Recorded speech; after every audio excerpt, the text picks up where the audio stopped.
Hey, Splattercat. Thanks for coming.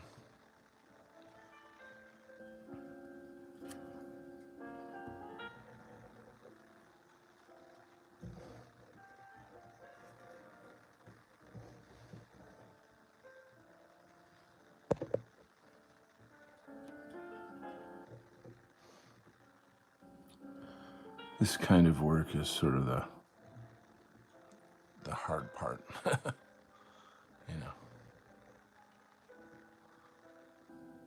Doing the anatomy and people are easy and fun, but doing like complex architecture like this is really, you know, you can't make a mistake. You got to be real careful and a lot of concentration.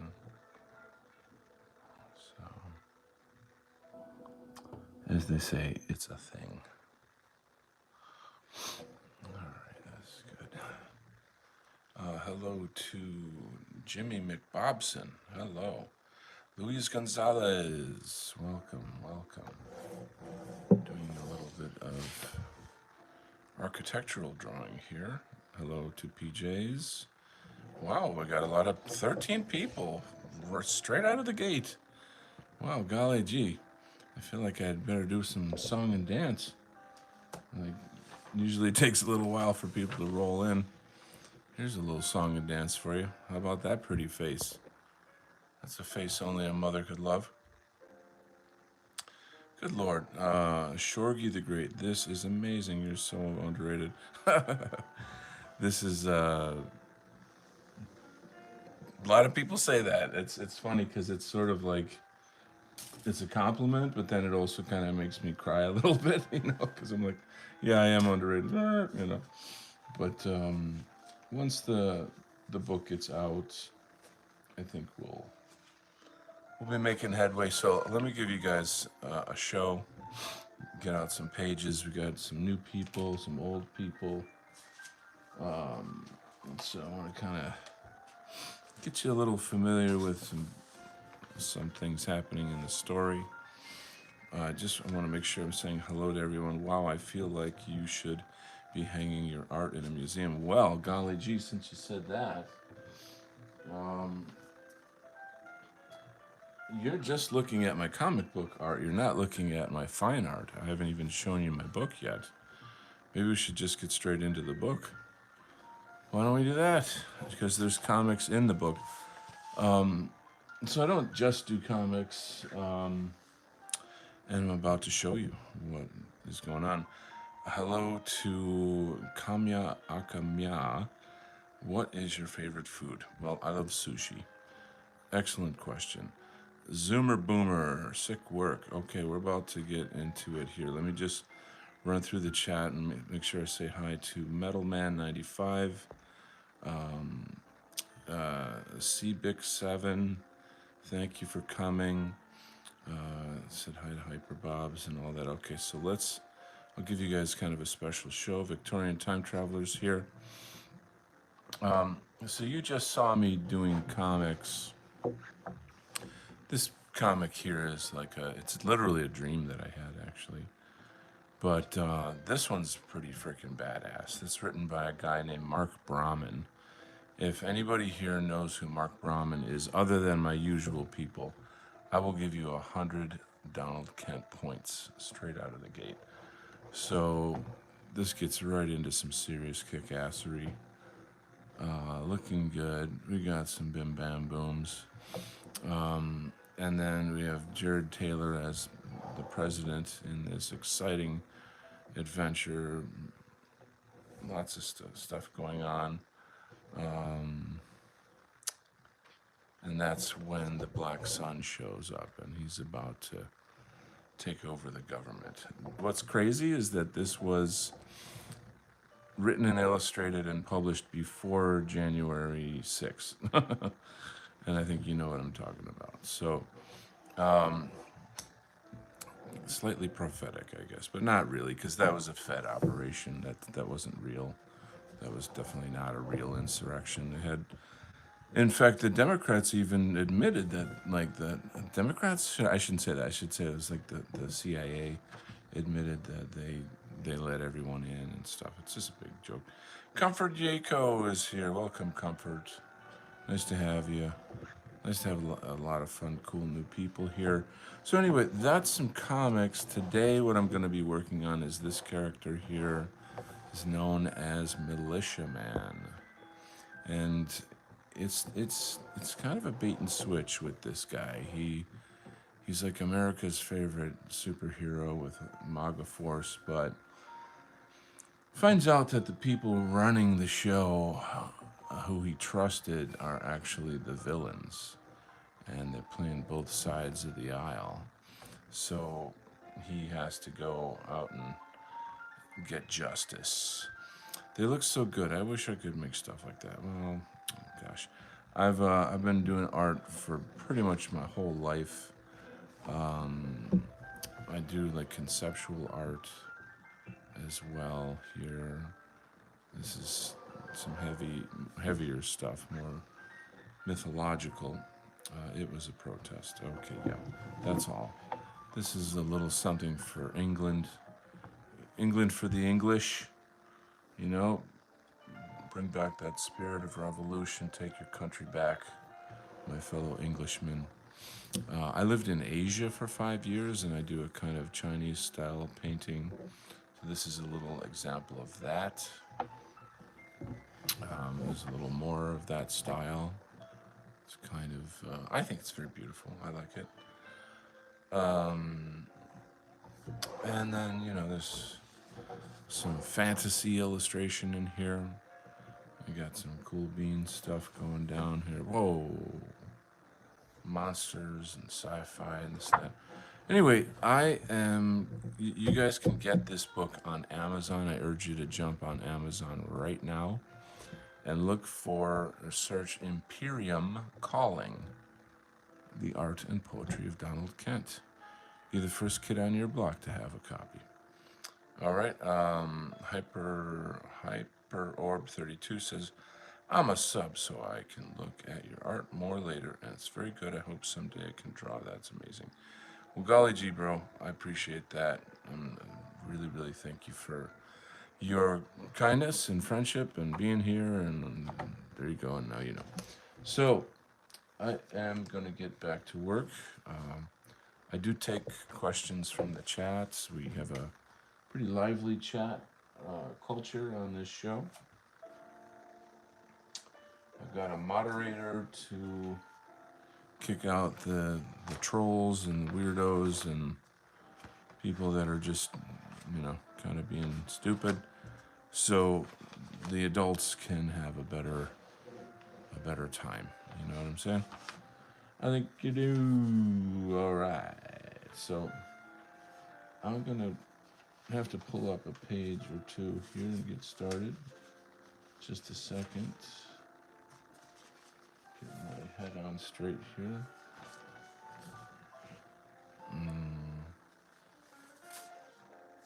What'll it be? This is a page I was doing the other day, and I finished up. You'll zoom out a little bit.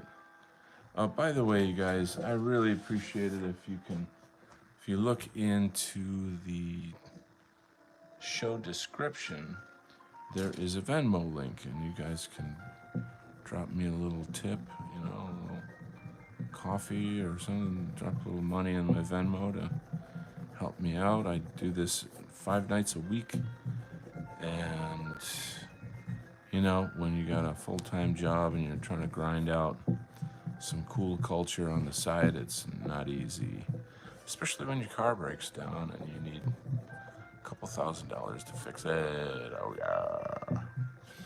Anyway, fun times. Ha ha ha ha ha ha. Funny. Ha ha ha ha ha ha ha ha. Funny. Ha ha ha.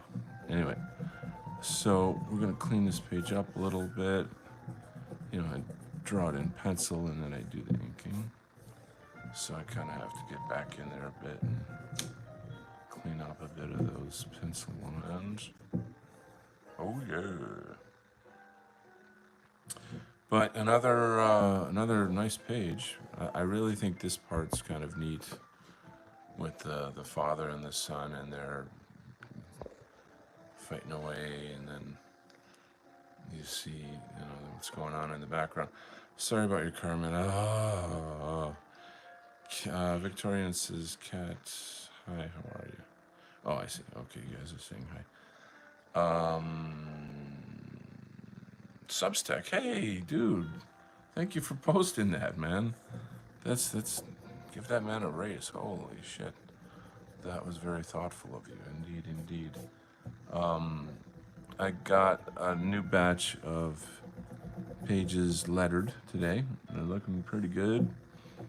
So, I'm off Sunday. I need to dedicate some time to that. Ever since the car shit the bed, every fucking moment of free time that I have is I've been trying to get something going with that and get that fucking situation.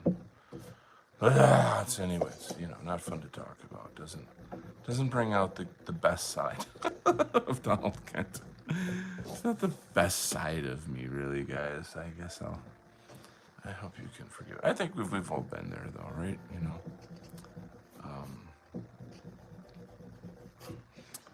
Anyway, just clean this up a tiny bit, and then I'll get started.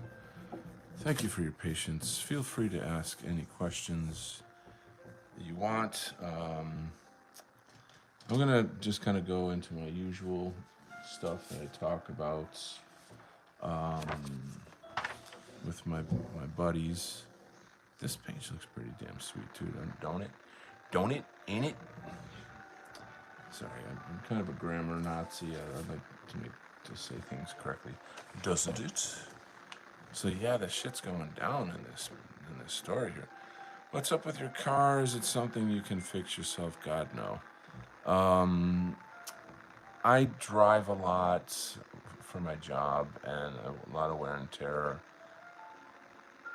So the problems are big problems, and I just bought the car a fucking year ago, so you can imagine like I still owe a certain amount of money on it, and I've been looking into trying to sell it, you know, but it's like a, what do you call it, a negative, fucking forgot the word for that, where you owe too much on it, that the value of the car isn't enough to compensate for that, so you're in the negative. So if I were to buy another car, it just doesn't work out. Just let's just put it that way. It doesn't work out. So unless I get a miracle from God, which I'm still praying for, then I'll probably have to sink even more money into the car and just kind of kick the can down the road, basically.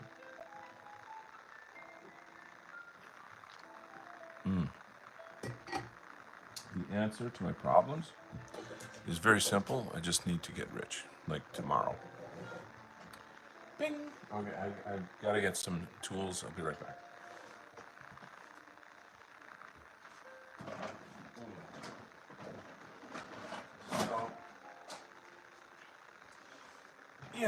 So, I don't know. I don't want to turn the show into a big, like, whine and piss and moan about this. It's not a fun thing to listen to. But, so let's talk UFOs, okay? As you guys well know, I'm a big fan of Jason Giorgiani, and but he's been taking a kind of a weird turn, for a while now with his pro-Israel stuff, and he just posted a huge article on Substack about essentially claiming, I didn't read it all yet, so don't get all huffy on me yet, but just if you look at the beginning of it, he's essentially saying like the big elephant in the room with the space program is how it's related to the essentially like the Nazis that were already way ahead of the curve during World War II. They had access to UFOs and you know, if you guys know me and you know all this stuff, you would be aware of these things. Um, and so after World War II, through Project Paperclip, hello to Melissa Whaley. It's lovely to have you here, Melissa. Thank you for coming. Um, it's a little example of some of the art for my comic book here. I think the term is being upside down. It's something like that, yeah. There is a term for it like that. Anyway, just give you a little look here on. You see some of the work I'm doing on this project. I just gave a huge show of like the book that I published, but I really got to get to work, so I'm gonna ask you just to sub and come back, you know, when you get a chance. Um, there's one thing I need to look for. If you'll give me a moment, and then we shall continue with the tomfoolery. Okay.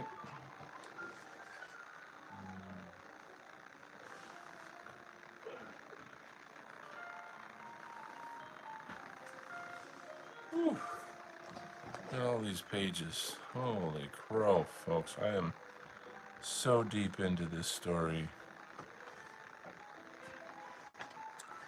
So deep into this story. But there's this one character that appears in the beginning of the story, and then he's appearing again right now. There he is. So I kind of need to make sure that his uniform, costume, whatever is the same. I'm drawing it correctly. There he is. There's my boy. Right there. Alright, so I'm just gonna grab this one page so that I have that reference. How do you like that cabin? This is my new cabin I'm gonna go live in.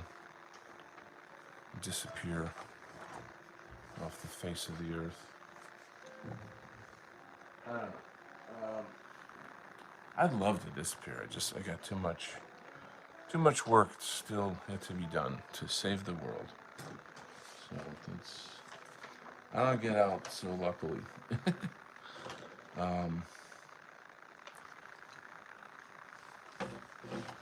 Jason Giorgiani. So what's the deal? Do. Alright, I think this has to get fixed here. So I don't know. He's really against. Oh, let me get into this. I'm writing a kid's book about the various space programs from the U.S. and USSR. Very cool. My son loves space stuff. I'll buy it once it's finished. Very nice. So a lot's shifting on the political stage, right? Trump has turned on Israel. Is it true, folks? Is it true? Did you ever think you could see the day? And then meanwhile, Russia and China just turned into like a super state by combining their economies and military. So clearly, I think these people know what's coming down the line, and they, none of this is like a big surprise. Trump wants to annex Canada and Greenland, so that's clearly turning into a kind of like super state, if you will. He's pulling out, changing America in the sense that, like, pardon me, we're not going to be the kind of the cow that they all suck the milk off of, so to speak, which the world has been doing for a long time. So naturally, you're going to see, there's that whole thing with BRICS, BRICS, you guys might be aware of that. It just seems like the world is kind of breaking up into these new sort of factions. The thing with Trump, though, is really pretty shocking, actually. Did you ever think that he would walk out on Netanyahu and like talk shit about Netanyahu? I'm really pretty. I'm like cautiously optimistic. You know what I'm saying? Like I don't want to just like buy it right out of the gate kind of thing. You know, because we know how they psyop everything, right? So I'm trying to be cautious, I guess, about what I think or say regarding that. But it appears to be true for now. You know what I mean? Splattercat says, I haven't seen anything to confirm that he turned his back on them. That doesn't mean it isn't true, of course. Albert L. Perry Sr. is here. Welcome, Albert. Happy to have you with us. BRICS is the new Warsaw Pact. Interesting. That's an interesting way to put it. So what else?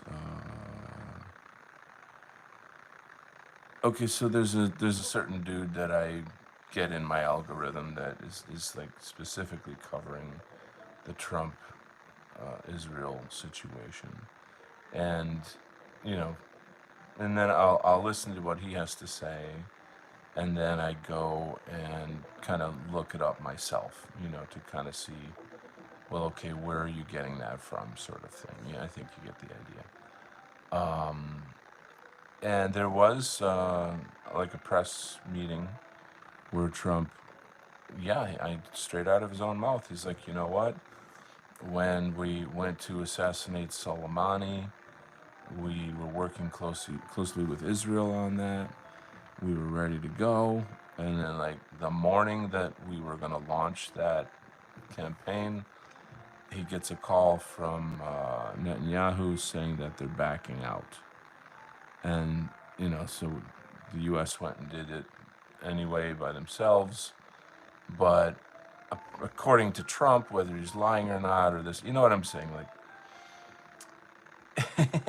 it's fucked up how we don't know what to believe anymore. You know, it's just like, you just like, is it a psyop? Is it for real?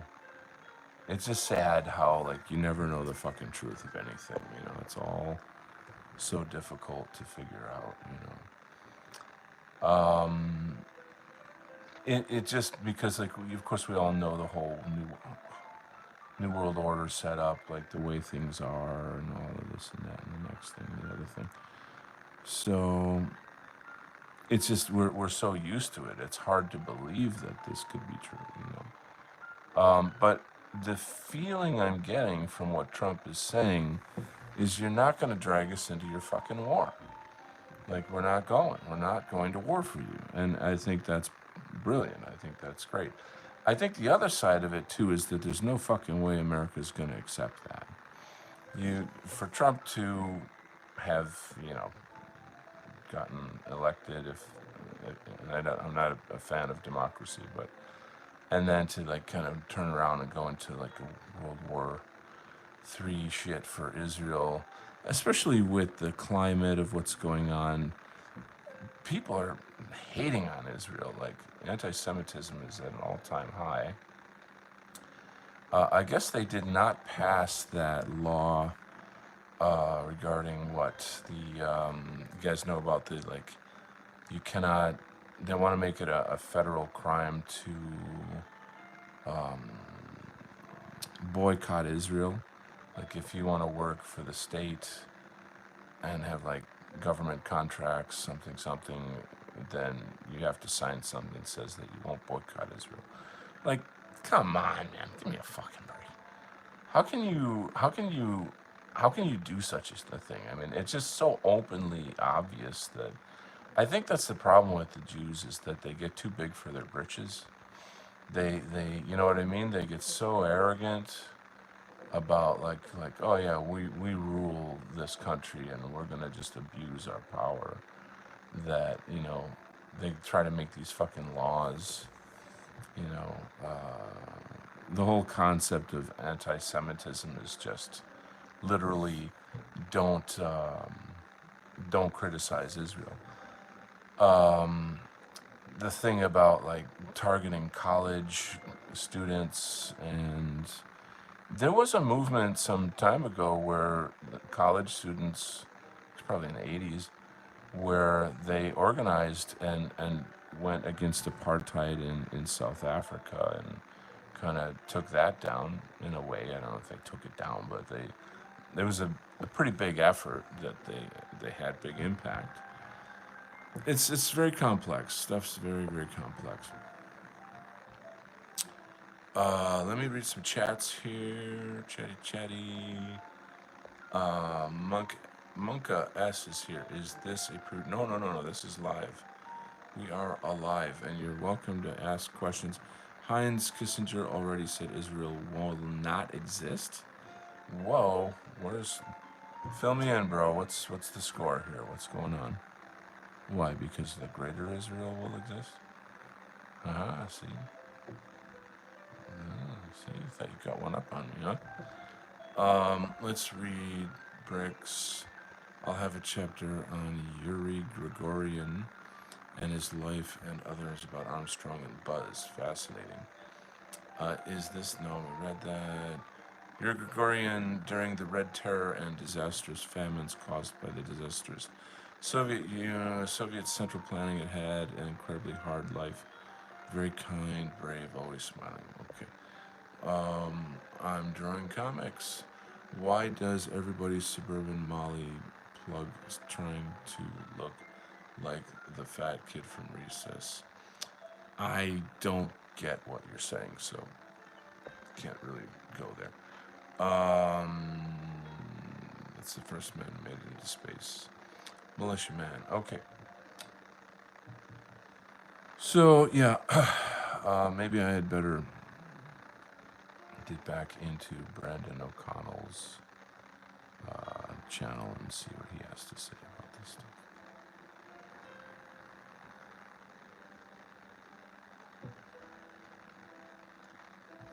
I'm kind of burned out on Brendan O'Connell, though, to be honest with you. Like the whole snarky, I told you so, I'm the only one who knows the truth and no one will listen to me, woe is me, kind of complaining is really, like, ugh, okay, are you done yet? Are you done? Self-flagellating. I don't know what to tell you.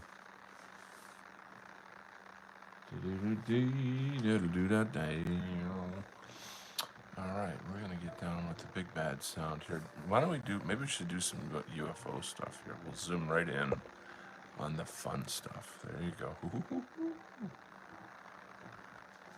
Most dangerous. There it is. Need this tool. Get into the Lazar 51 area.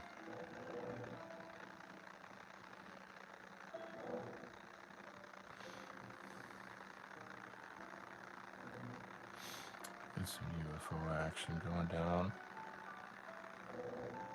So it turns out UFOs don't just fly in space, underwater, etc., but they're also time machines.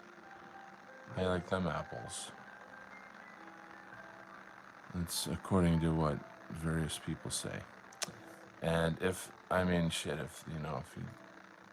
could control time, somehow gravity and time are linked, which is something I've sort of recently discovered through my studies, which is kind of interesting. I'm sorry. There you go.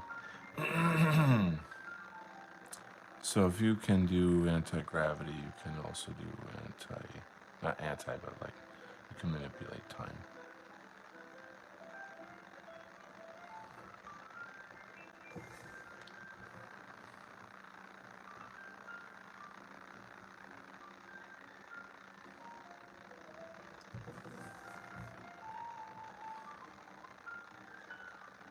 According to the UFO gurus.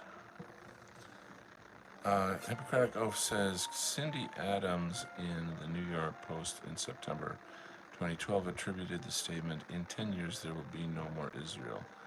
I turned into a Martian is here. Welcome back, big guy. Just in time, we're doing UFO schematics right now. Heinz also tried to get Trump out of NATO in his first term. So that's contradictory. right? I mean, does that? What's your take on that, buddy? Could you kind of expand on that? Why would Kissinger do that? Because he's a Jew. He's using Trump for Israel's benefit, and NATO is just an extension of all that shit. The whole thing about pushing NATO up against Russia and all of this shit, kill the goyim shit.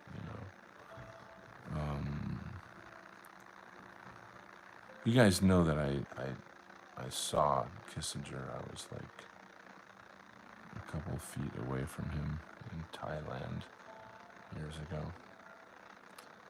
That's some Donald Kent lore for you right there.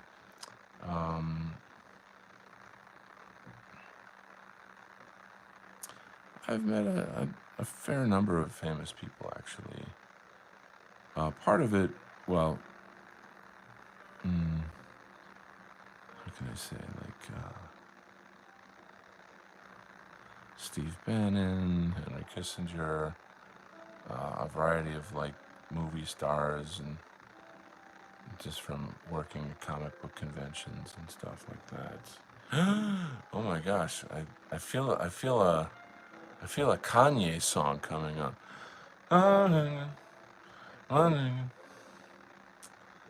So, what do you guys think of the new Kanye song? That could be a fun conversation. So, because I talk about this stuff with a variety of people throughout the day, and when it comes time for the show, I'm already sort of burned out on the topic. I kind of like, but I'm really the people, my close friends, fans, they know about the conversation in the group, and this whole thing about Kanye, like he's always been a degenerate weirdo. Like I remember when, I don't remember what year it was, but Beck won a music award, and Kanye ran up on stage during the award on live TV and said, like, I should have gotten this award. I should have gotten this award. What a childish, unbelievably stupid, narcissistic thing to do. Like, I never liked the guy, but like, that really, really made me hate him, And it's not like I'm this massive Beck fan or whatever. It was just like, are you out of your fucking mind? Like, are you serious? What kind of a jerk would do something like that? Well, Kanye would do it. I guess, but who am I? I don't have $1 billion, so I'm nobody. Because money defines you as a person. As like, you have no value if you're not a millionaire in this world. Did you know that? You're just a useless eater. You know? Just eat the bugs. Eat the bugs and pay your taxes. Useless eater. It doesn't have to be like this, but it is. Anyway, whoa. Crying in my soup. What do we got here? We got Jettles is here. That's a cool name. The Symbols, Germany? Well, yes and no. Did you know that the Germans had UFOs towards the end of World War II? Are you aware of that?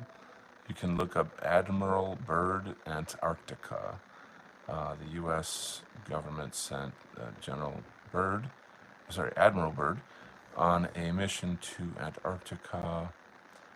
They knew what was going on down there. The National Socialists of Germany had set up UFO bases there. When the U.S. arrived with its warships, the UFOs attacked and, just totally slaughtered the Americans, and they ran away like a dog with the tail between its legs, and came back and said that they've got technology that we cannot compete with. And and it was something that the government did not want anybody to know, of course, as you can imagine. Um, and all that stuff comes out like years and years later.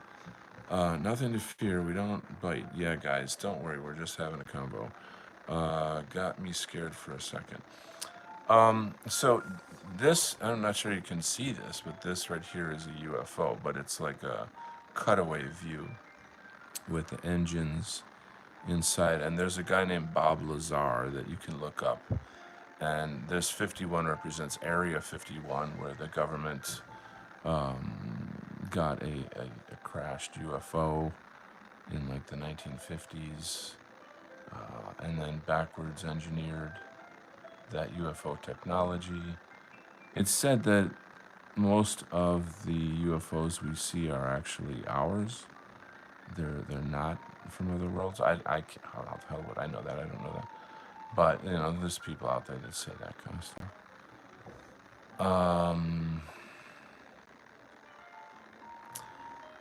Jason Reza Giorgiani just did a big article about it on Substack, which I find very interesting. He's got some weird biases that I don't agree with, so I kind of read what he says with a grain of salt, but at the same time I know that he's got or he claims to have contacts basically in the deep state or whatever that seem to know these things. I'll zoom out a bit here and let you see the whole page.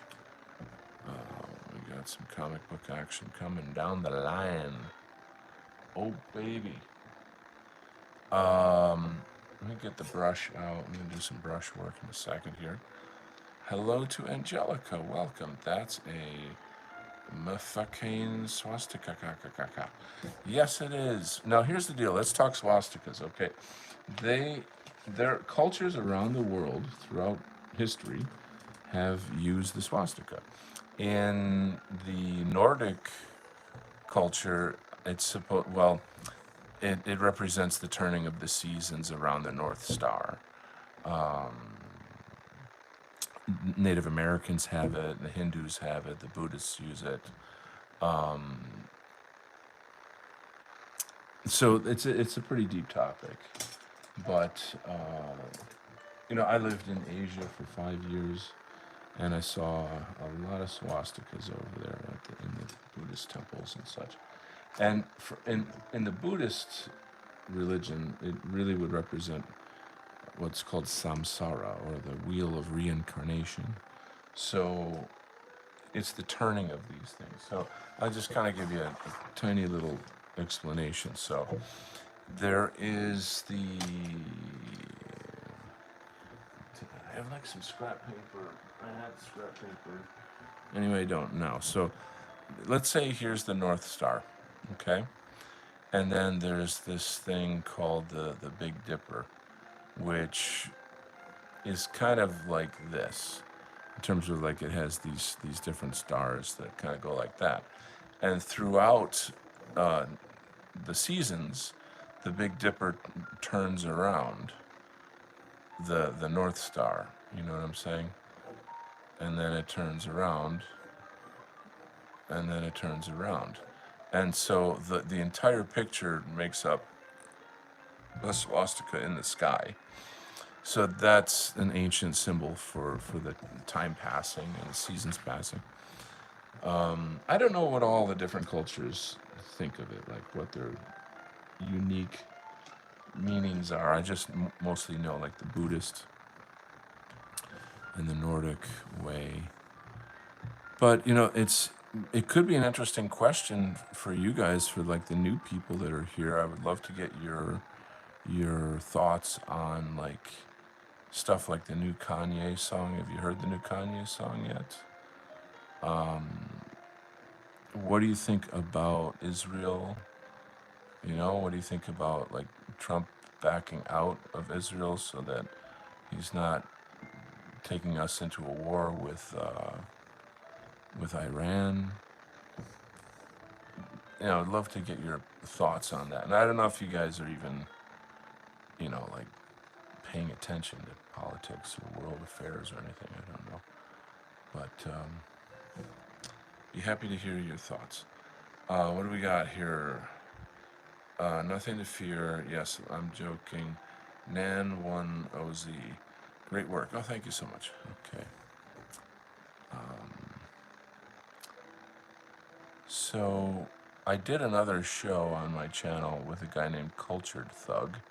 So, you know, if you want to subscribe and then come back and check out that show, he actually explains more of what National Socialism, or what you call Nazism, really is as a political ideology. And it's interesting because the actual term for it is called third position. And why do they call it third position? Because it's neither capitalism nor communism. So interestingly, it could potentially be the thing that maybe brings the left and the right together. You know what I mean? Because it's got if you watch the video, you'll understand what I mean. It's a little too complex for me to go into right here while I'm trying to concentrate on my work. But I do urge you to check it out. Great video.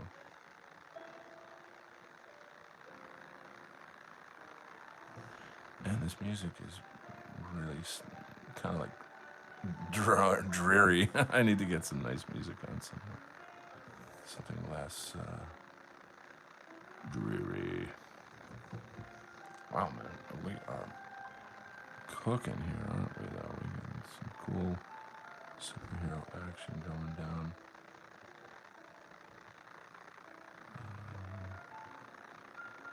Fix this up a bit first, though, before we go. All right, give me 10 seconds here. I'm gonna try to get a little something better on the music. It's too slow.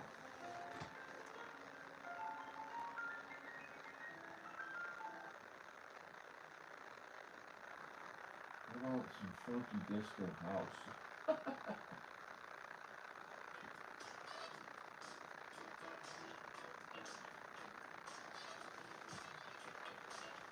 Funky disco house.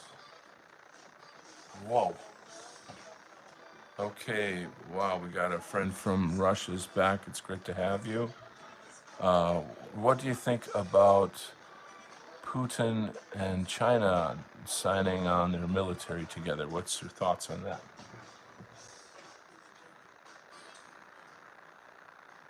All right. I need a different marker. I appreciate you guys coming. It's really cool to have some folks hanging around, kind of enjoying a little social time as I do the inking. I don't think I'm like as entertaining tonight as I can be. A little less on the energy side there, but them's the breaks. I have to come back next time. All right, I needed to fill that in a bit. Let's continue.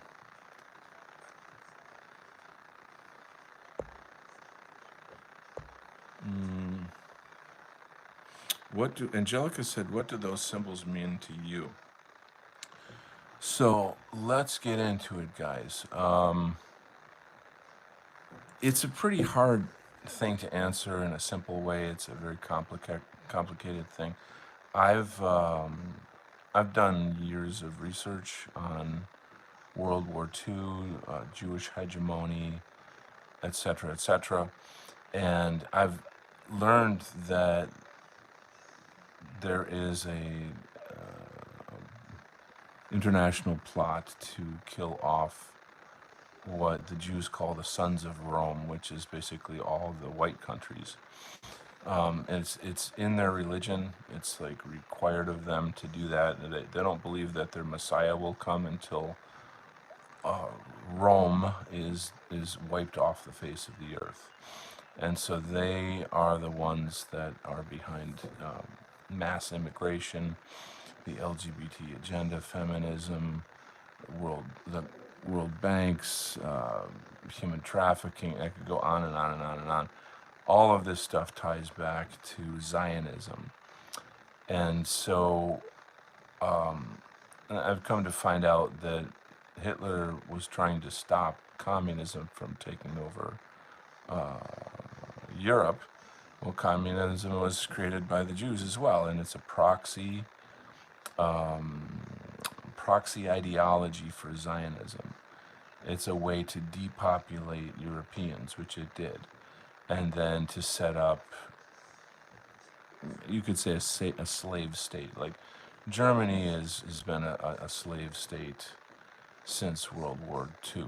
And there's books about international Jewry claiming war on Germany, and books on how to genocide Germans, and all this stuff exists. But we're not taught that in schools, you know. In fact, you're called names if you bring up these things, you know. This is why they're trying to cut free speech and this, that, and the other thing. So to me, the swastika is a symbol of resistance, of white resistance against the Jewish global order. That, again, like, if you haven't done your research and you don't know it and you don't see it, I'm not really surprised, because the matrix is set up so well for you not to know those things, and it even punishes you for knowing those things. And so, but the thing is, that's all changing now because of the internet. I've been a member of the dissident right for years, and we over here on this side of the spectrum, the political spectrum, have been doing all the hard work, taking all the risks, and getting all of the information out. And now the kind of sort of MAGA, grifter, right-wing people that, like Candace Owens and the like, people of that sphere, they finally figured it out, and it's because we got the word out there. So even though we did all the work, they're getting all the glory. And it's not a glory thing. It's about, like, saving Western civilization and ultimately the world, really, because, like, according to Judaism, there's only two kinds of people. In fact, there's only one kinds of people. There's Jews and non-Jews. All non-Jews are called goyim in their language, in Hebrew, and goyim just means beast, but it's essentially slave or animal. And there's many, many, many, many, many books and documentaries, and I would recommend going to goyimtv.tv to research more of these things. Go to amren.com, AMREN.com, to see, like, decades and decades of lectures on race realism and the like. I I could teach a college course on this stuff. I kid you not. I'm really dead serious about it. So it's the theme of a lot of my art. We've been trained by Jewish Hollywood to believe that the swastika is a symbol of evil, but it's a symbol of resistance, of communism, a resistance to genocide, white genocide. So as such, it's a symbol of power. It's funny because, like, everybody can have power except for whites. If you say, like, black power or Native American power or something, but as soon as you say white power, we're already mentally conditioned like dogs to, like, salivate at that, and they're like, oh, freak out, freak out. But then the question remains, why can't whites have their own power, their own sovereignty, their own countries, etc.? And if you just flat out are, like, racist against white people and hate white people, then there's no real conversation. You're not going to be able to actually have a productive conversation about this. But if you're a decent human being and you don't hate yourself, if you're white or even if you're not white, these are conversations that need to be had. So, that's where the swastika is a kind of symbol for resistance against white genocide. And that's what it means. So there you go, and now you know. I could go on and on about that, but that's a basic answer. Nibba HH, yeah, that's right. So I have really mixed feelings about that. I mean, it's very catchy, and I think like everybody's having a good laugh right now in the movement. You know what I'm saying? But at the same time, it's also kind of like we need to be the ones standing up for ourselves, not some like perverted, narcissistic, weirdo, billionaire black guy. You know what I'm trying to say. But I think it's okay to kind of have our laugh while we can. Like have our moment in the sun.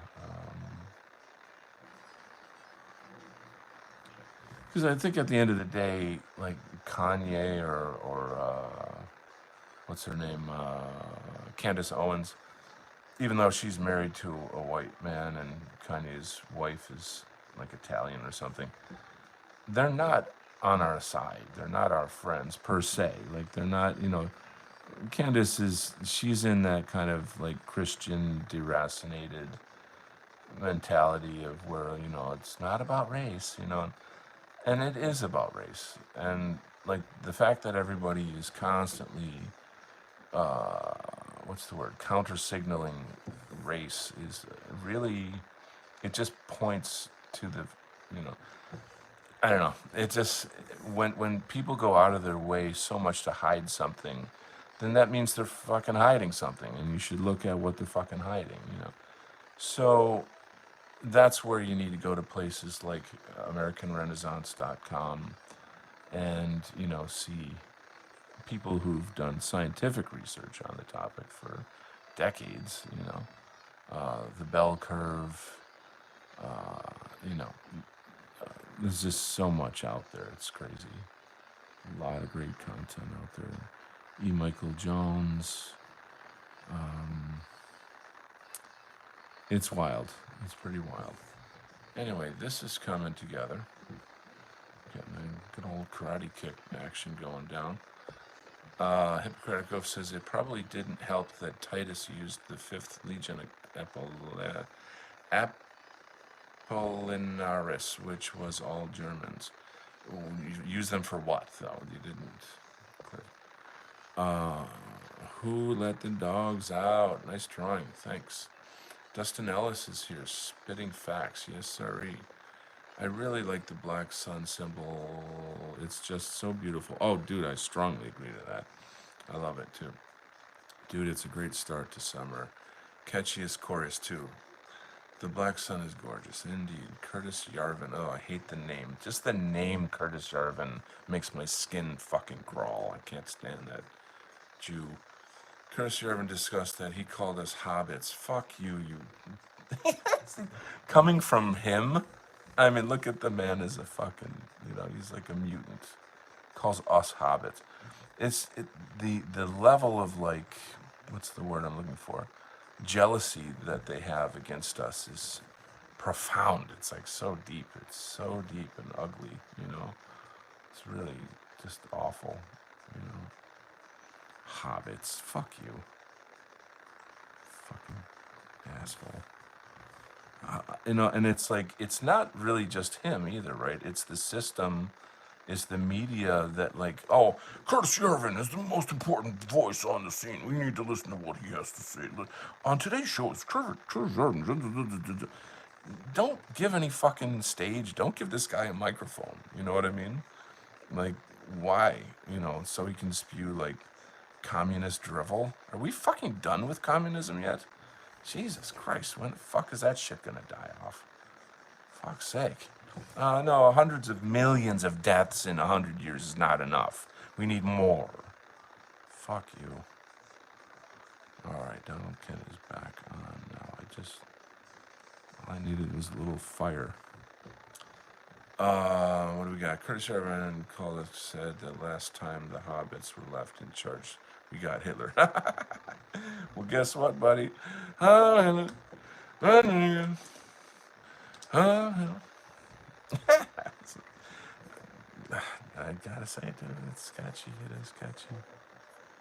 I'd imagine that, like, like Mossad HQ has got to be going nuts right now with that. Like, oh, what do we do? What do we do? How do we shut down this video? Pretty funny. Yeah, Hitler's making a massive comeback. It's just, you can deny it all you want, but you go back and bury your head in the sand. But it is here. This is the time that we are living in. So if you to, I mean, you can kind of sort of maybe project a little bit of the future, looking at like how far we've come and just all of that stuff. And I think it's just going to keep going. I mean, I'm cautiously optimistic. I know hobbits really. I'd have been less insulted by if he equated us to the orcs, but hobbits, well, whatever. I think it's because they're these quaint little English villagers, like that kind of. I don't know. Maybe that was that. There's something very European about the hobbits. Anyway, the hobbits represent the peaceful English. I just said that. Wow, I wouldn't be insulted at all. Yes. Well, anyway, I'll just move on. Titus destroyed Herod's temple. Oh, and they were Germanic. Whatever that platoon was Germanic. That's fascinating. Um, what's his name? Something Lowenthal. I forget his first name. Um, Germany Must Perish is the name of the book. Something Yuri Lowenthal. I forget the guy's name, but he's a Jew, who wrote a fucking book that okay, we're gonna poison the water. I mean, literally, the book is literally like these are the methods through which we will like murder the German people. Like, and he publishes a book about it. Like the fucking audacity of that. The fucking audacity of that. It's so demented, man. Oh God, I don't know what to tell you. What do we got here? Yuri, Miss Yuri is here. Are you okay? Yuri means like some kind of flower. I think it's in Japanese. Yuri is Yurihua. It's some kind of beautiful flower. I forget what kind it is. Anyway, when I lived in Japan and I was an exchange student there was a Jewish student by the name of Yuri, and every time he would, we'd be out and about, and he'd be like, what's your name? And anata no namae wa nan desu ka? And then he would say Yuri. Oh, your name is so funny. Your name is flower in Japanese. And he just hated that. Anyway, there it is. There you go. So, do I have anything interesting to say today, I wonder? Orcs are better behaved, smarter, correct. At least they could build siege weapons. Good. Claudine Magalhães de Silva is here. Welcome. What an amazing name you have. I love it. It's incredible. All right, let's zoom in on this screaming face. Wah!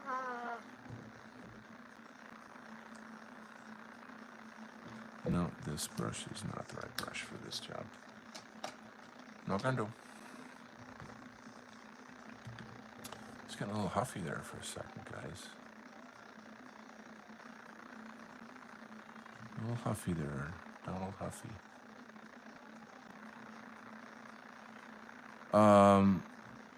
Well, the good news is Saturday night I got an excellent house music event that I'm going to, and taking my son out to dinner on Sunday, lunch actually, And we might actually do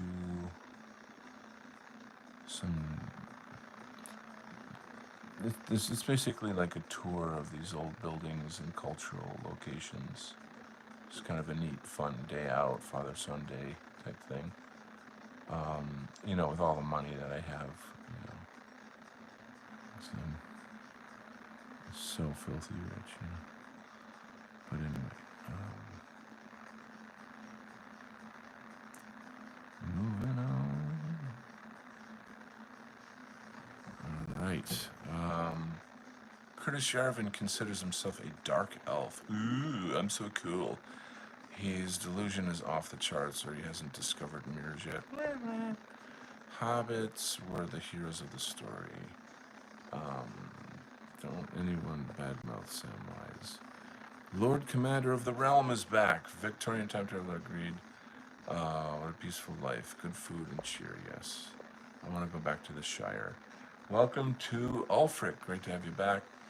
Simon Lowenthal wasn't just some random guy. He was the Foreign Affairs Secretary for Franklin fucking Roosevelt. Oh man. Bro. Are you fucking kidding me? That's disturbing. That is extremely disturbing. Wow, dude. The depth of their fucking. Dude, I'm telling you, man. I mean, the crimes against our people for decades and really centuries. When will they pay? You know what I'm saying? Like, when will they pay? I can't, I can't. Damn, dude, that's fucked up.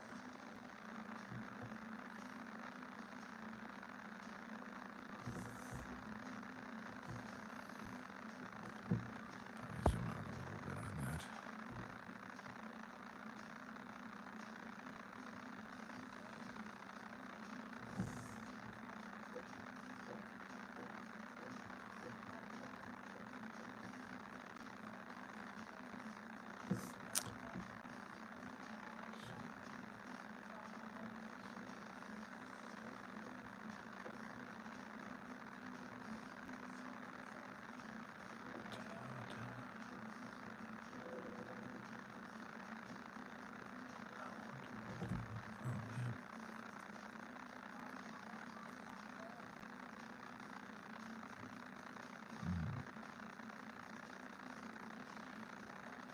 Oh, man. Okay, so let's read something here. Howdy, folks.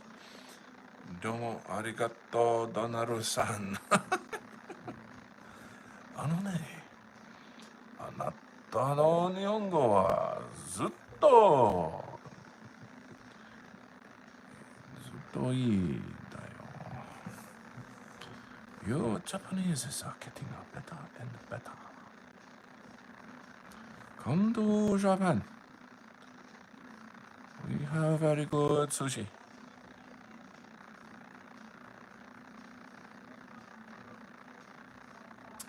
I definitely could do another trip to Japan.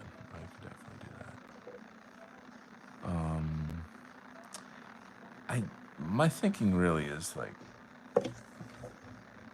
I don't know. I feel, how do I say, like, I just have this like romantic vision of like going to Europe and not coming back. you know, I mean, I don't know where I would go. That I would. I do have friends in. Well, I've got friends all over Europe actually. I have a pretty wide choice of places. I could like skip around. Let's say if I could get some kind of remote job thingy going, then I really could pull that off. But I mean, I do have a son, so I have to kind of think through like, what is he doing? Where is he living? What's going on with that?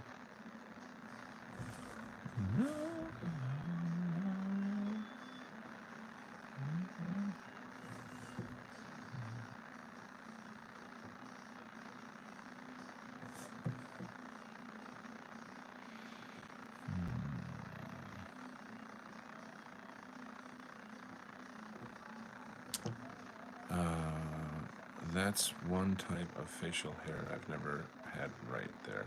Oh, like the long mustache thing. Yeah, I'm trying to make him. The idea of this character is that he's like a biker. He's like a southern biker dude, you know. Hence the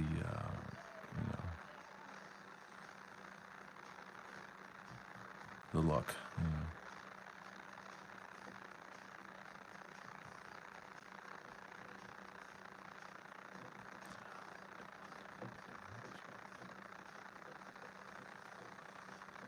That's the thing. I wanted to give the South some representation here. I think the characters in Fash Force are kind of like white archetypes. You know, you've got the sort of fascist, you got the boogaloo boy, you got the southern patriot. That you've got the female who's like a pagan goddess kind of thing, into that thing. And they're sort of like representations of different parts of the dissident right. You know what I'm saying? Different sort of factions.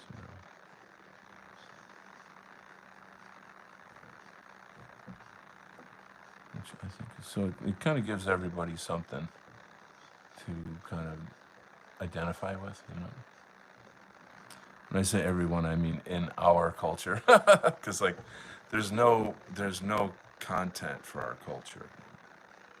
Wow, there's a shit ton of deleted messages right there. Ulfric says, looks like we have foreign kids on it. Yeah. Well, that's what Splattercat's here for. He deletes their shit I mean, I'm okay with foreigners coming in to the chat.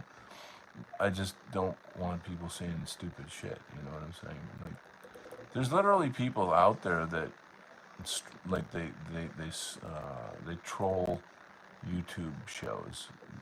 It's like what they do for fun. They'll go around and just like, why? Like, get a fucking life. Get a fucking life. At least call me a Nazi or something. Like, be productive while you're here. Come on.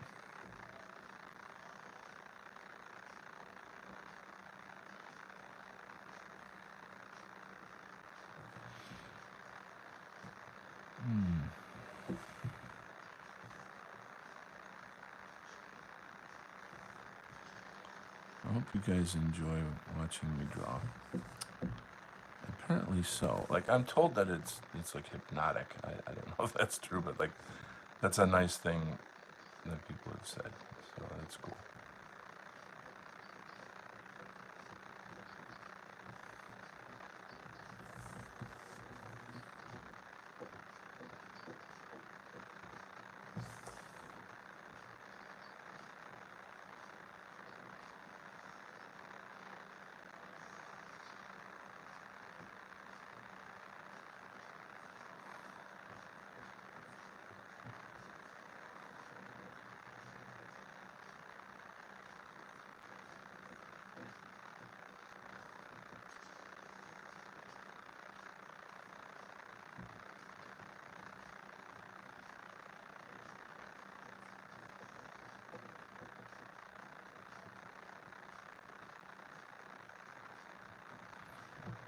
All right, let's see. He said, hello, brother. Your drawing's wonderful. Oh, thanks for translating. That's nice. I'm going to read some chat. Thank you, Splattercat, for your hard work. W says, the bottom foot looks amazing. It's fun. It's like, feet are not easy to draw. It's a weird shaped object, It's a very strange thing to draw. Especially getting at the right angle and the whole thing. Shotokan Donaro-san. Oh my god, dude, that's my new name. Shotokan Donaro-san. Yeah, whenever I do that accent, I become Shotokan Donaro-san. Hiya! It's time for the adventures of Shotokan Donaro-san. That could be like a really great show, like kind of like Power Rangers. It'd be like the Donald Kent Power Rangers show. Holy shit. I'm gonna need a couple guys on my team though. Which one of you would like to join the Donarudo-san Shotokan team? I must have wait nationalized samurai. Which one of you are up to the task? Only the bravest. Sorry, my accent is changing somehow. I don't know how that happened. It's turning into a German accent. Only the bravest shall join the team. You will have to wear swastika. Are you okay with that?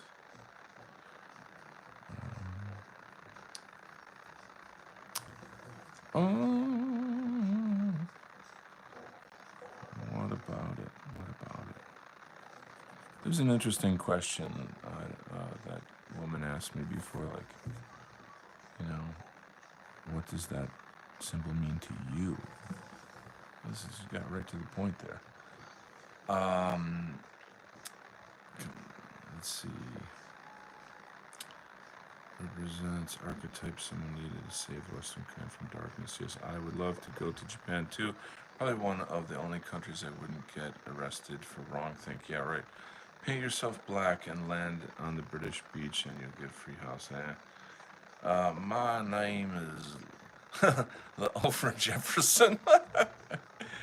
I be an I be an immigrant and shit. I love that we gotta embrace our stereotypical aspects. He was spamming gibberish with squiggly lines. I was confused. I had no idea. Like for what? Like what do you get out of that? You know? It was Arabic, and he said, "Hello, brother. You're drawing." Oh! Wow, very good, very good. This is hello. That means something in Arabic, I guess. I get to be the White Ranger. Ooh, dude, that's a superhero right there.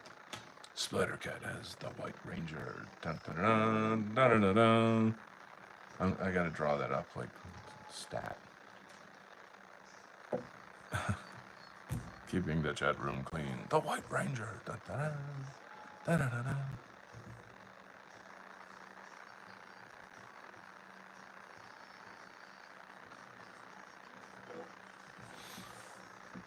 The White Ranger.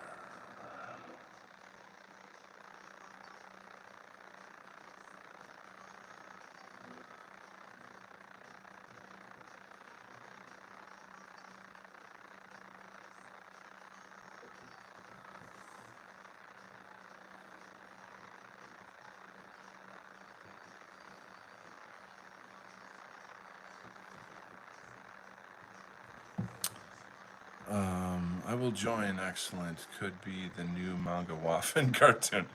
Go, manga waffen. Oh my God, you guys! I swear to God, once I get $100 million, I'm gonna hire all of you, and we're gonna make our like Kent Studios, and we'll make like cool movies and shit, cartoons, and all kinds of good shit. All I need is 100 million. That's all I need. It's not much. I'll just print it.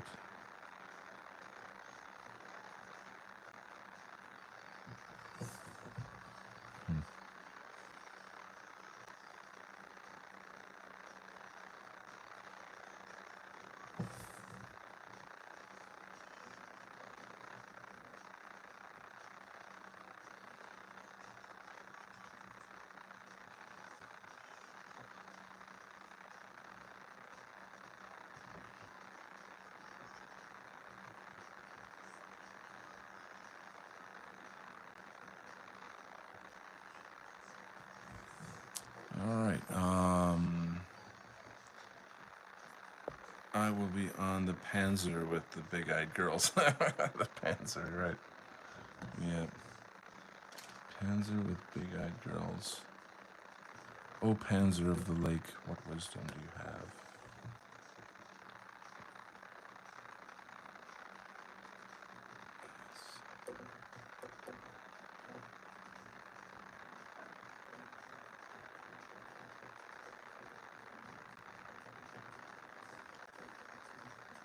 Oh boy.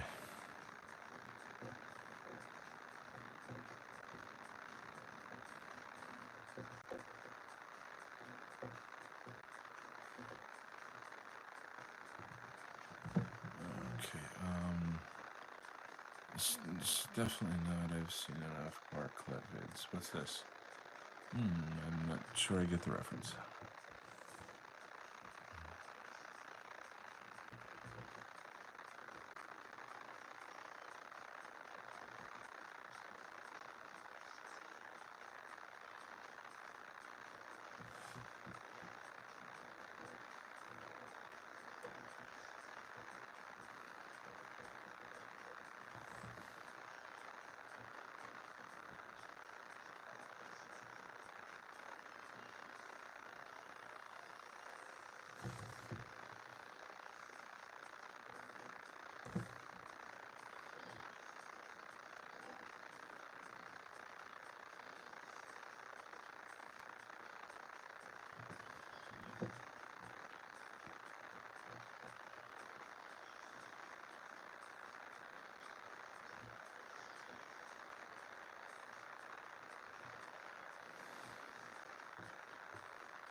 All right, this is coming together nicely. I'm gonna have to close that off. Yep. All right. Yo to Juicy. Welcome, Juicy. How we doing? I'm gonna need to get into some juicy artwork here. The convo is too haram here anyway. Let's see what's going on. Splitter Cut banned the Arabic guy and wondered if he should let him back in. Yeah, I don't know really what does he have to offer. I mean, it's not his culture. I mean, if you're in and you can be respectful, fine. But like if you're in and then you fuck off, then you're done. Like you don't get a second chance. That's my thinking. Is that? I think that's fine. I don't think that's unfair.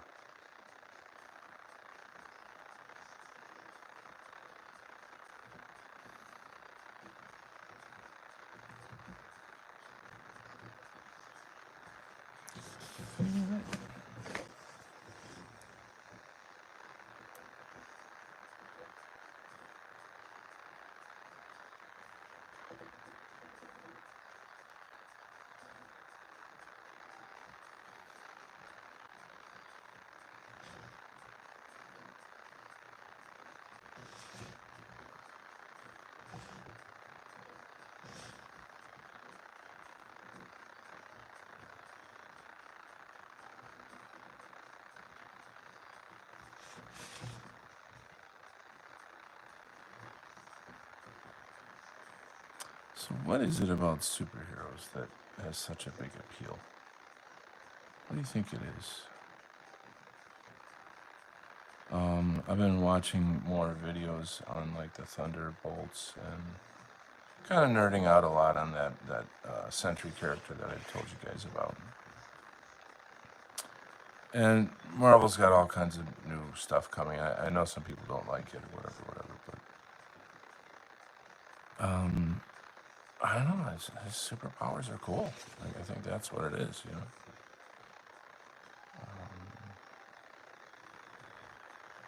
I mean, shit, if I could dress like Batman every day, I'd fucking do it.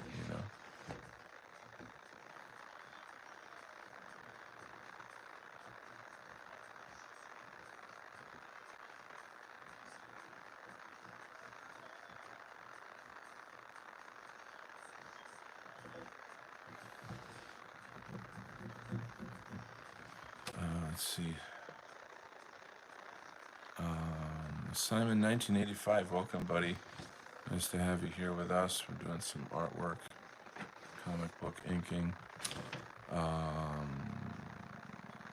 The channel Pilgrim Past goes into depth on how superheroes carry on the tradition of medieval chivalric heroes. Very cool.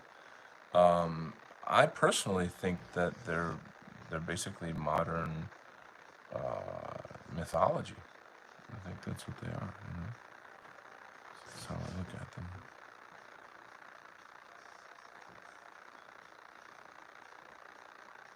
I've said that with other people in the White Art Collective, and they're like, "Well, we already have mythology," And I'm like, "Oh, I know. I'm not trying to diss that or whatever, but I don't know. This it just feels to me like American mythology."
Gypsy Crusader has this new character that he does. He pretends to be Muhammad. He's like, I am the Prophet Muhammad, and Durka Durka, like the whole thing. Oh my God, man, he gets people really, really angry with it. It's super funny. Um, he's got quite a show there, I will say. Quite a show that guy puts on.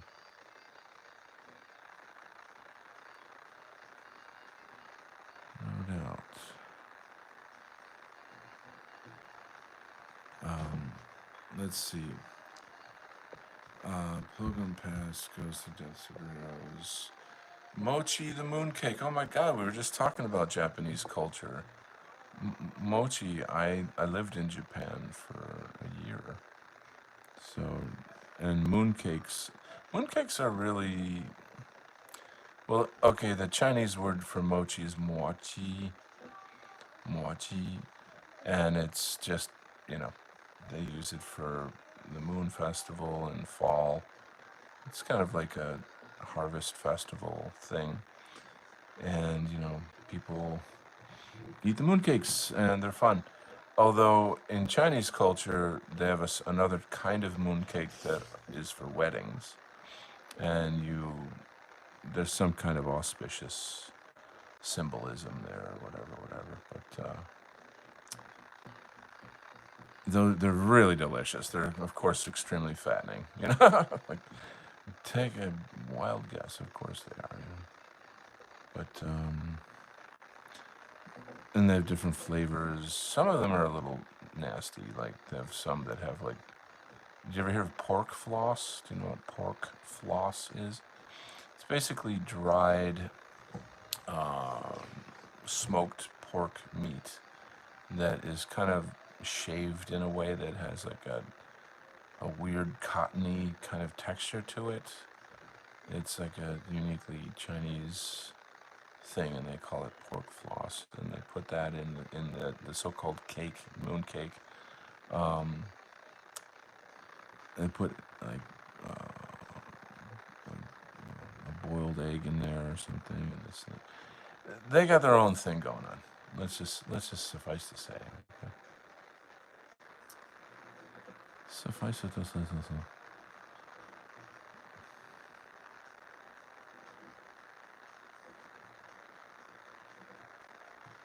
So my man here is stealing some data from the mainframe of Judeo-Christian News. gathering intel, like a spy. And then that's when this dude comes out and fights him. Um, Technically, you could just take the Batman. There's nothing physically stopping you, and it's not against the law. Oh, well done. I'll have to look up Pilgrim's Pass. 50 sub goal. Fakey flip. Well, I have every day I get new subs. Like I stream about 5 days a week, and I get at minimum like 5 new subs a day. So this channel is blowing up. It's really, really doing well. Last night I had 600 views on my show. I'm not I'm not going off on like a political tirade and being hot-headed and swearing tonight, so I think it's less exciting than last night, but I assume I will not get as many people, whatever. What I don't have is a high retention rate, and I don't know that that's, for this kind of show, I think that's fairly okay or fairly normal-ish. Like you come, you watch me draw for a while, and then you move on to your next distraction, basically.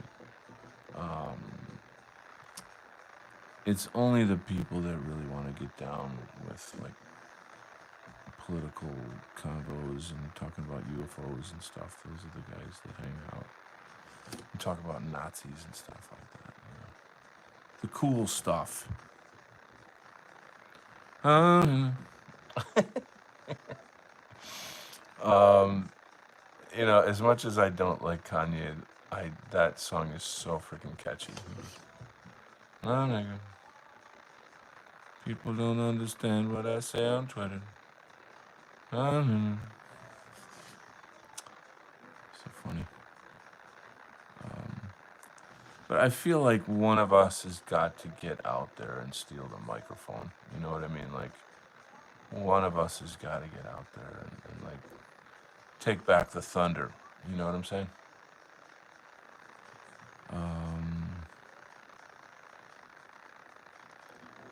Yeah, it's time. We gotta do that. Oops, sorry, you guys. I better back out and you can see better. American mythology equals pulp comics, superheroes, and Star Wars. Okay, that's the right way to do it. Do you like manga? The guys that are the regulars in the chat, you got to be laughing with me by now, because like I get that question like almost every show. It's kind of funny. It's really kind of funny. I didn't grow up with manga. I don't hate people who like manga, but it's not my cup of tea. I find it a little irritating. Like people with like weird alien shaped heads. I can't really get down with that. I want to, I know that like American comics are stylized, but to me they're more masculine, whereas like Japanese manga is generally, I think, very feminine, which I don't connect with that. I don't relate to that. Not entirely. That's not totally true. Like, you can name, you could easily name a couple titles that are not like that. But in general, though, like the obsession with cuteness and shit just irritates the fuck out of me. I love traditional Japanese culture. People who like manga don't know like anything about traditional Japanese culture, which I feel that's another thing that kind of annoys me. Like, do you know what bunraku is? Do you know about bunraku? Is Japanese puppet theater. It's really neat. It's cool stuff. Look it up. It's kind of neat, inspiring. I'm interested in Zen Buddhism, which is like one of the greatest contributions to world culture from Japan. I don't idealize the Japanese. They're human beings. They're very unique and special and different, but they're not perfect. They got a lot of problems. They have a lot of limitations. Like they love white people. Like oh my God, they love white people. It's crazy. That's one of the things that I love about the Japanese is how much they love us. Which is just a marvelous feeling. Like mutual mutual admiration society. It's honestly it's quite nice. There's a nice feeling that comes from that.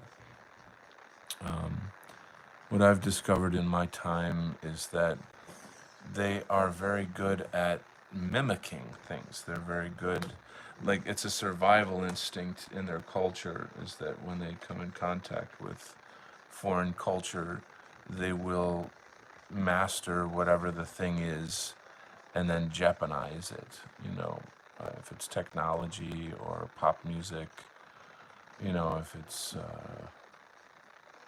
whatever it is, they'll do that.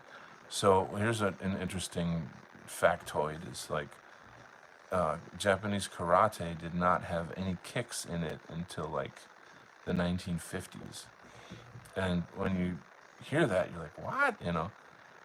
And where did they get it from? They got it from French savate, French kickboxing. There's a really cool guy. I don't know what country he's from. Some Europe, I think he might be German or Danish or something. I can't tell, but he's got like a YouTube channel on martial arts, and he's like a karateka dude. And he breaks down the history of how when karate became like a world sport, then they realized like they needed to do something, like it couldn't compete with other things. It really was just a very meat and potatoes martial art for farmers, to fight like competing villages and shit.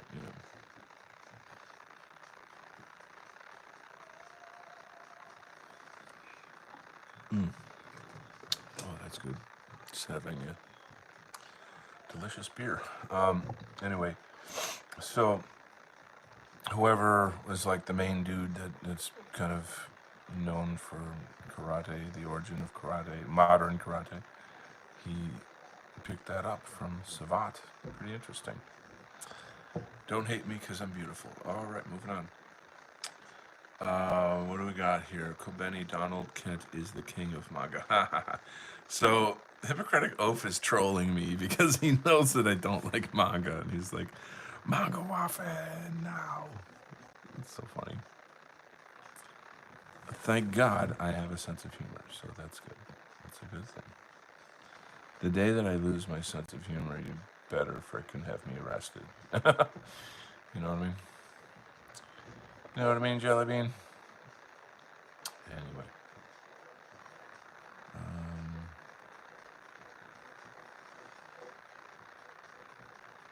anyway. So yeah, a little bit of this, a little bit of that.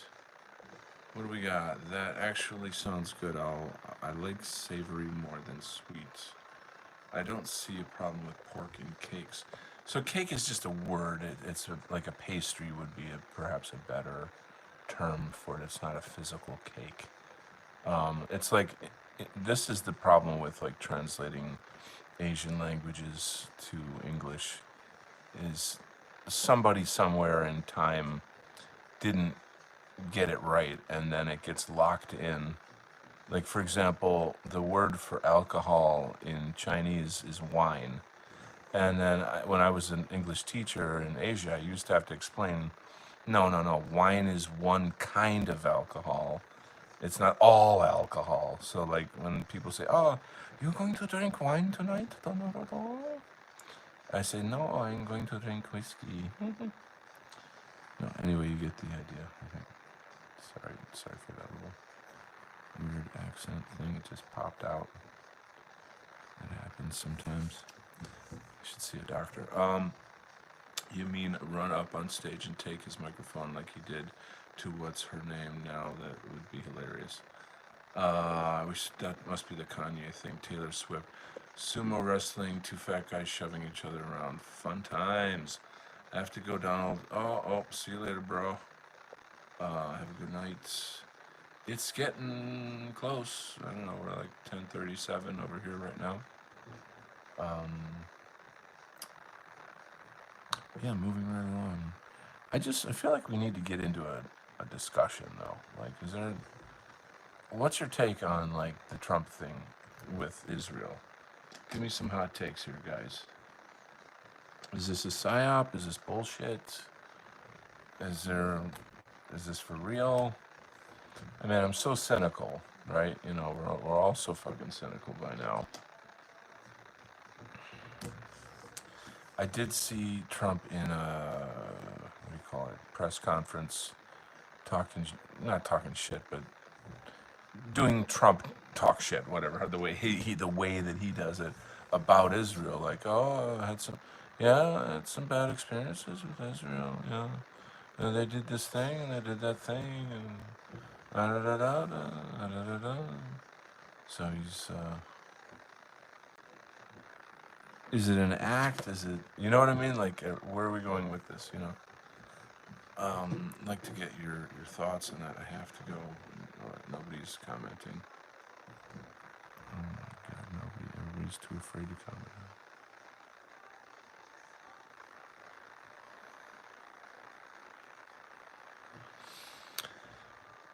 Hello to Elijah. Welcome, Elijah. Um, my comments on Trump keep getting tossed, so I'll talk on Telegram. Tossed? Really? Dude, something is up with this. Something is up. There's gotta be somebody else, like, fucking with the chat on my channel. I mean, this has happened to you a lot, Hippocratic Oath. I've noticed, like, I don't know how or why, but, like, there's no reason that your comments should be getting deleted. That doesn't make any damn sense. How the fuck is that happening? It's very weird.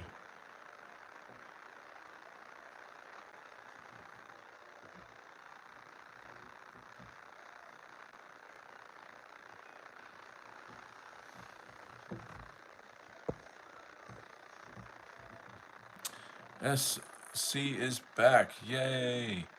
Daniel Berg is here. Hello from Minnesota. What type of pen are you using? Well, this pen here, let's see if I can get it in the light, is a Japanese Fudensuke. Fudenosuke pen noir. It's very good though. Can draw very pretty pictures. Make a comic book. It's so very good though. And it makes you speak Japanese fluently too. It's really awesome. You gotta get one. And you can do karate kicks with it. It's phenomenal. It makes you very popular at parties. Who here likes sushi? Anybody? I love sushi. Gotta get me some sushi. Not right now. You know, later. There's a sushi place that I go to pretty regularly. It's like, believe it or not, it's like an all-you-can-eat sushi place. You know, you pay X amount of money, and man, you when you leave there, you're like, oh, why did I do that to myself? You know, but it's pretty glorious anyway. But it's run by Chinese people, and it's just, to me, it's funny how Americans don't know the difference between a Chinese and a Japanese person. So like when I go, I'll speak Chinese with the waitress, you know, and then on the one hand they're like, "Oh, you speak a Chinese? Oh, very good, so very good." And then they're like, "Oh shit, this guy knows we're not Japanese. Oh god, we lost our cover. Oh shit, we're busted." And I stand on the table and I'm like, "You guys aren't real Japanese, you know." No, I don't do that. I want to, but I don't. Because my mouth is, there'll be like sushi falling out of my mouth. No, don't picture that. That's kind of gross. No, I'm very respectful. I'm a good person. Sometimes. Anyway, here we are doing comics, hanging out with people on the internet. Got a little bit of like funk disco house music in the background. Got some of my buddies in the chat. It's pretty good. It's pretty nice. Um, let's see.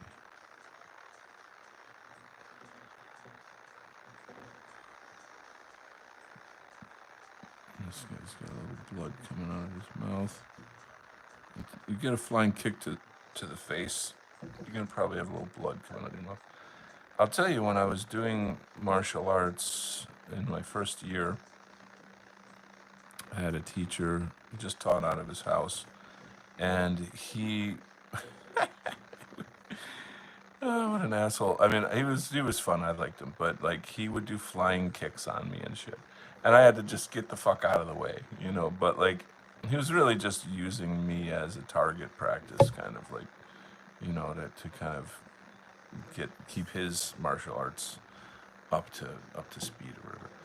Anyway, Ami Kiss Ellen Tünk is here. That's very nice. What an amazing name. What country are you from? I like to know stuff like that. SC, I tried learning Japanese and it was really difficult. I've been practicing dynamic poses recently. Ooh, I would love to see that. Are you voguing right now? No. You know what? I did study Japanese for a while, but I kind of gave up on it. The grammar is, to me, it's like a Rubik's cube. It's just really weird and hard. Makes no sense to like the Western mind, you know. Chinese, however, I find not as hard and pretty interesting. So like I do speak some Chinese.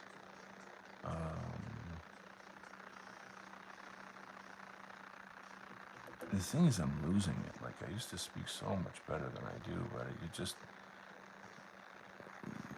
don't use it and you lose it. You know that shit. What size and type of paper do you prefer?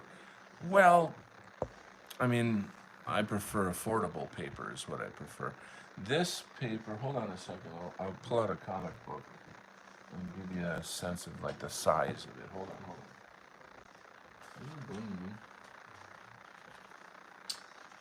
Almost there. Oh shit.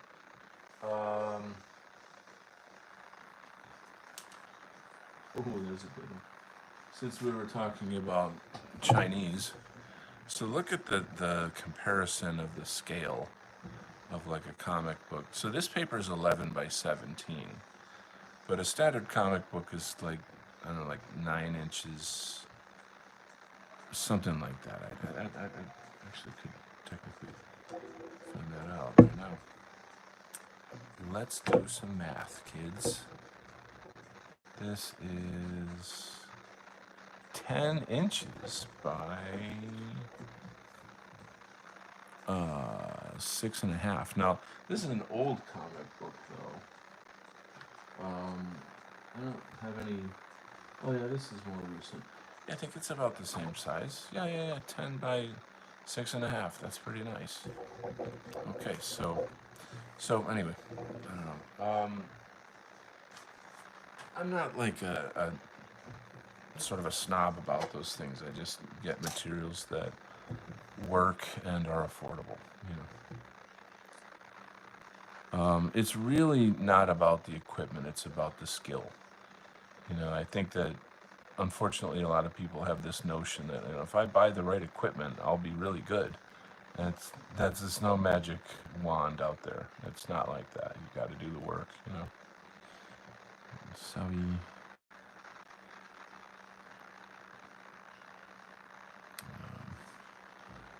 Anyway, what else? Go back to this guy. Tox is here. Good morning, tea for Mr. Cat. Ooh-wee. Thank you. Amikis, are you from Hungary? Daniel Berg says, what size? I already read that. Okay. All right, lovely. All right, I think I got most of this.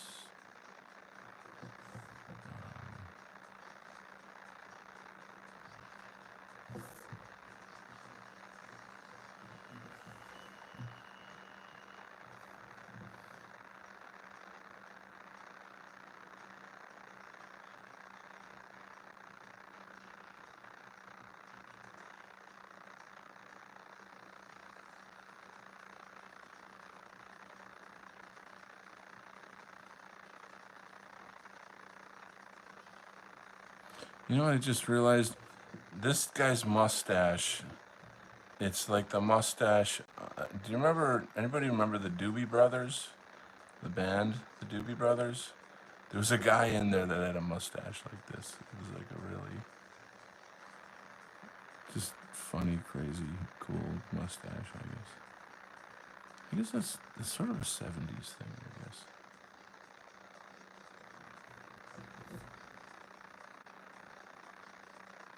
You don't see people with stashes like that anymore.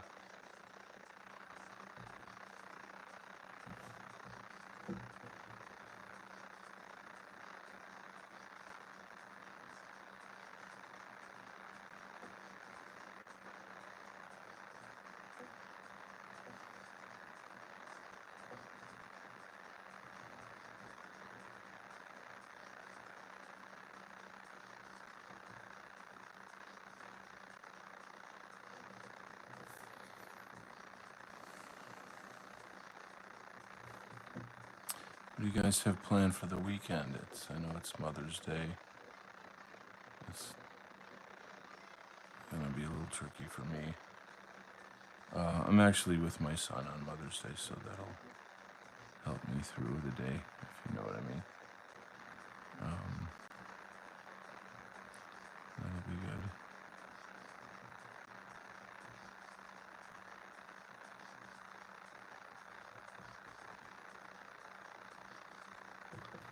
Well, that looks pretty good.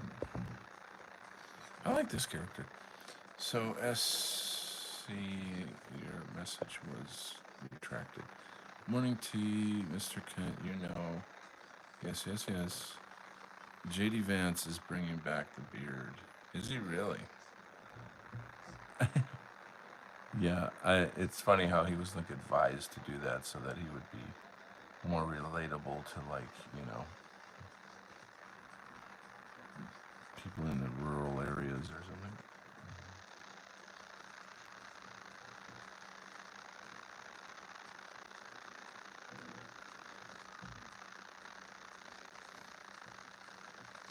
So an interview with Peter Thiel, Thiel, the gay Jew who created Palantir, which is being anyway. He was asked like, "What do you feel about the software being used to target Palestinians to kill them with drones and shit?" And he was, you know, like, oh, what people use the technology for is none of my business, you know. Like, I had no idea that they would use it for such things. Fucking scumbag. Anyway, it's another day in Zog.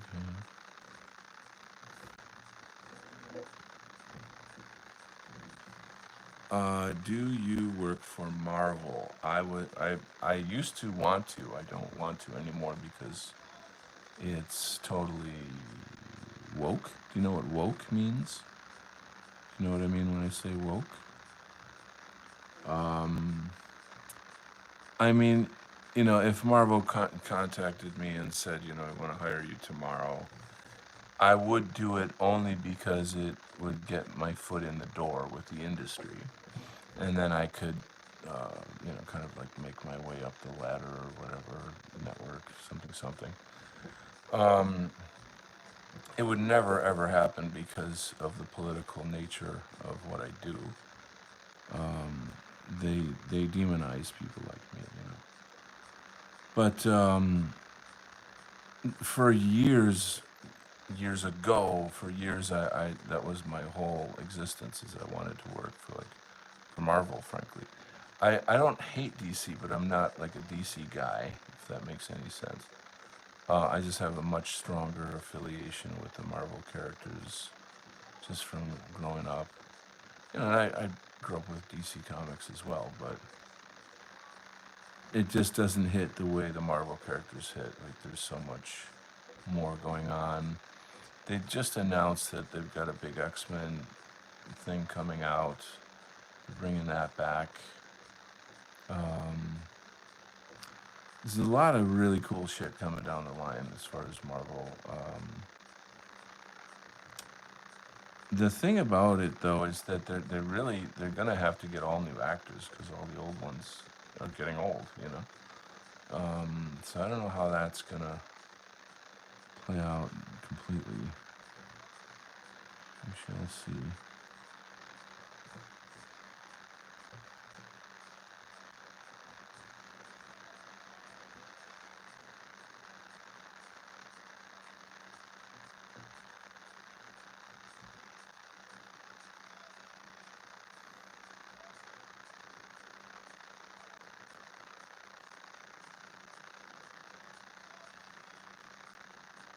Oh, this is where I need that reference. Um, I haven't drawn in. Oh, I missed something. Yes. Life in Tornado Alley woke like how MLK had a dream and woke up. That's good. What's the? Oh, that was funny. Welcome to the show. Great to have you. Um, the funny meme I like about Martin Luther King is like I forget how to phrase this. It's like, you know, when it's a picture of him and he's like looking kind of sad or whatever, or thinking, contemplating, and it says when we asked you to judge us by the content of our character and you did or something like that, meaning I think you know kind of where I'm going with that. You know, it's like there's America is going through a thing right now with these events with the boy that got stabbed in the heart by a black kid, and then Shiloh Hendricks, and how she's gotten almost $1 million or $500,000 to defend her and her situation. Race is really on the docket right now. Like it's finally becoming a topic of discussion in America, and whites are finally standing up for themselves and expressing that we're not taking any more shit. You know, that we're done with the fucking abuse, the violence, the insults, the mind games, the degradation. We're done.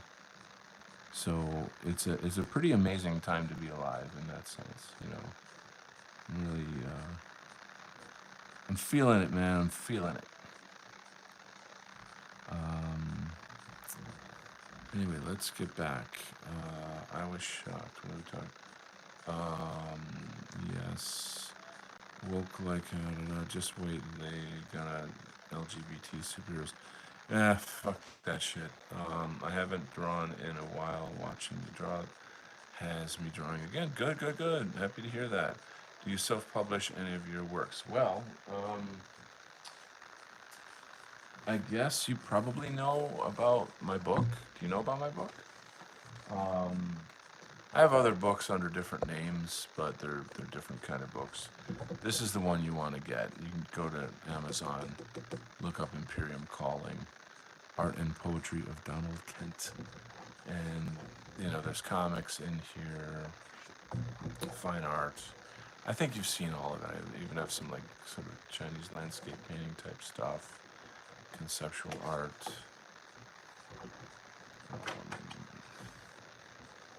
things of this nature. Some of the comic book stuff in here you can see.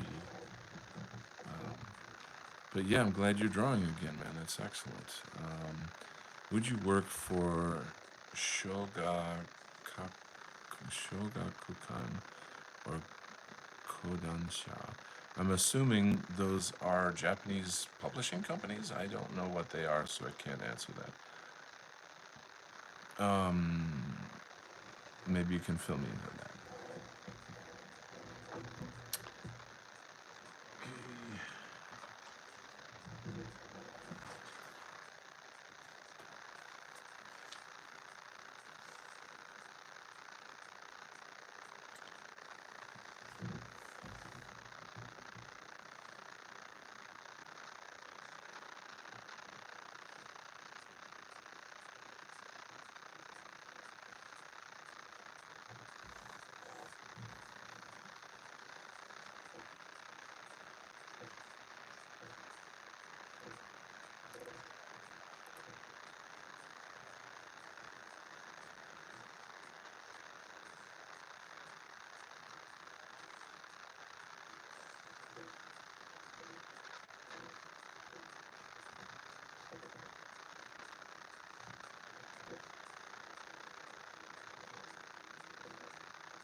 Okay, the documentary manga companies.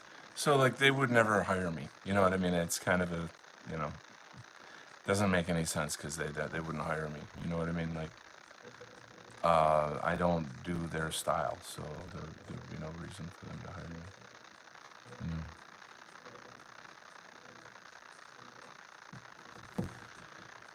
Oh, I saw a documentary for working with a Japanese comic industry. You are kind of treated like a factory worker. Yes. Well, that's just Japan in general, though. You know, that's like just how they are. You know.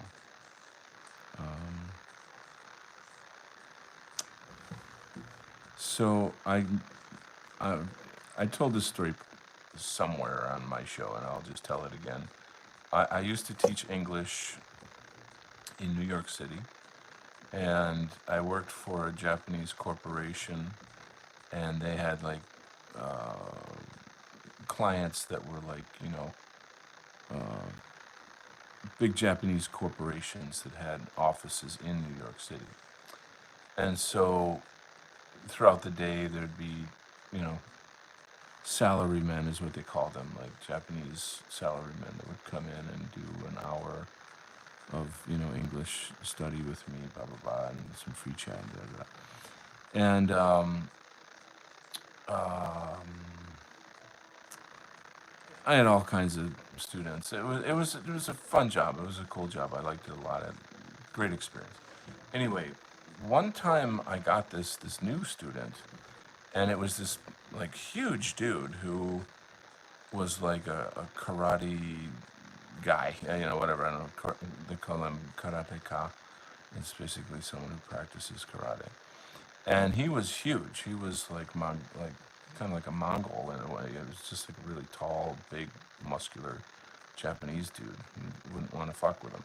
And not only that, like he just had like a scowl on his face all the time, like this really mean scowl. And he wasn't friendly. He was just all business. He was just very like, you know, I'm like, okay, you know, I try to be friendly and stuff and cordial.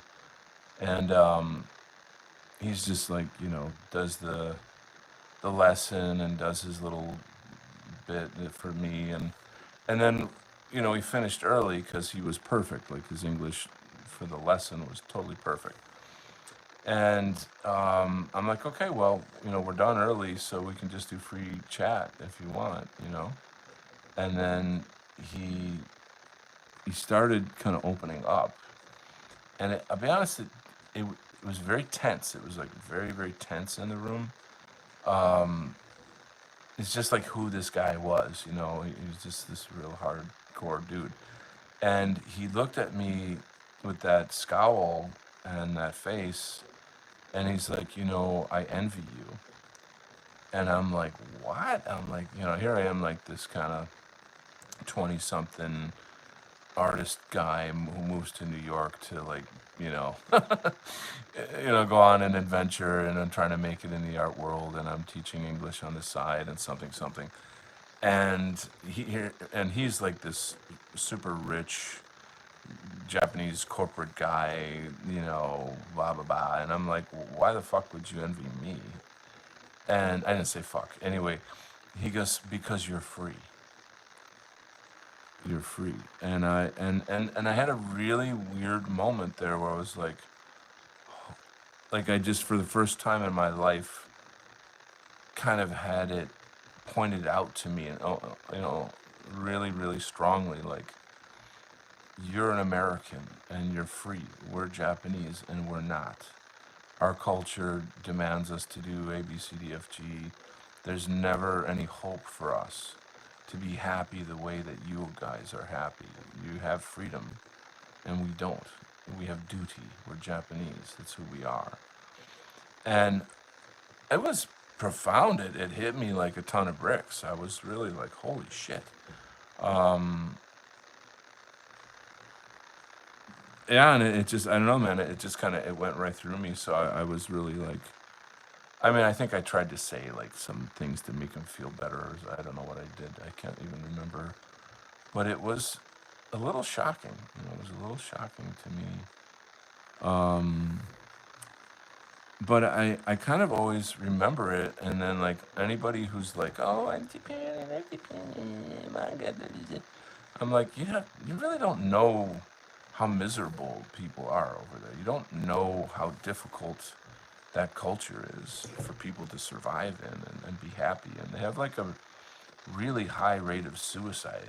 You wonder why? You know, something's going down there, you know. And they're not going to talk about, they're not going to like highlight their faults as a society or whatever. You know, they're very polite and all that kind of shit. But so it's just a thing, you know, it's a thing. Um, Kind of an interesting sidebar, I guess. Hello, Christina. Welcome. Hello, Bree. Wow, damn, you're so good at drawing.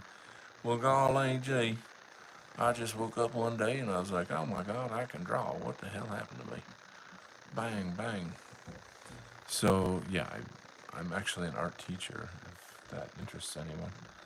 How are we doing on time? 11:05. That means gotta go. Hi, Zoe. Yep, Daddy gotta work tomorrow on a Saturday. Oh, you see what I do for you? Working on a Saturday. Just shows you how much I love you. All right, gang. Sorry if you just arrived and now I'm leaving. But there's this subscription button you can hit. Bing! Problem solved. How do you not have more likes and subs? Bree, everybody asks me that and it brings tears to my eyes. So, like, I'm gonna go and bury my head in my pillow and cry tonight. Have a good night, SC. I want to say thank you to Bree, SC, Christina. Who else is here? Tox, Hippocratic Oath. Who else is here? Just everybody. Love you guys. Daniel Berg. Cool people here. Life in Tornado Alley. Pleasure to meet you guys. All right, so I'm going to leave on that happy note. And I wish you guys a lovely evening. See you next time. Subbed, have a good night. Woo woo, talented old rich. Yes, I get rich. You deserve it. God bless you, Bree. You are an angel. Love you. Okay. See you guys next time.